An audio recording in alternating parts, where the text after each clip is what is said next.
Hi guys, good evening. Ayan, matutulog na tayo guys, pero bago tayo matutulog, kailangan muna natin mag-inom ng Eleveva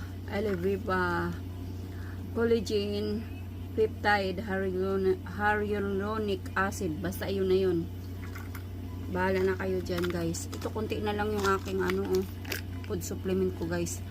Alam niyo guys, napakaganda talaga nito. Dahil ang dami ko na nainom nito. Nakailang bote na ako nito guys. 6 na bote. Ay, 5 bote pa lang ako nito guys. 5 bote pa lang ako. Napakaganda talaga nito dahil ang pagtulog mo sa gabi ay tuloy-tuloy. At hindi mo na kailangan magpaantok nito guys. At saka napakadaming benefits nito guys. Dahil ang kagandahan lang nito ay approved siya ng FDA. Ayan. At hindi lang babae guys ang pwedeng uminom nito. Pati lalaki pwede rin uminom nito. Napakadaming benefits nito guys. Alam nyo. Pag masakit yung mga kasukasuhan nyo, yan, natanggal ng dahil dito sa Eleveva. Ayan. At hindi lang yun, pang healthy. Pang palakas sa katawan. Kasi may na siya guys yung hyaluronic acid. May siya guys. Kaya maganda talaga nito. Dami-daming benefits ito. At hindi lang yun, nakakatanggal siya ng mga wrinkles, pa-control ng mga wrinkles natin. Yun. At hindi siya dumadami dahil umiinom pa ng collagen.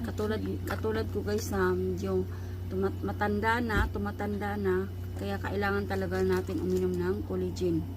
Ayan, kailangan natin ito sa katawan kasi habang tumatanda tayo, nawawala na tayo ng collagen, kaya kailangan natin talaga mag-inom nito.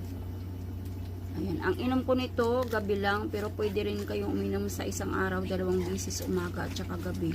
Pero ako, isang araw lang ako nito umiinom. Ayan. Kaya kailangan ko talaga uminom nito dahil matutulog na ako. Para hindi ko na kunti na lang, oh. Kaya mag-check out na kayo nito guys dahil maganda talaga to sa ating katawan, pang healthy. Pampaganda sa katawan at hindi lang yun. Ang collagen nakaka-control sa atin mga wrinkles at nakakatanggalan mga sakit sa mga kasukasuhan natin. Nakakawala siya. At hindi ka na kailangan mahirapan pa uminom nito kasi hindi siya capsule. Ano lang siya, gummy. Parang candy lang siya. Ayan.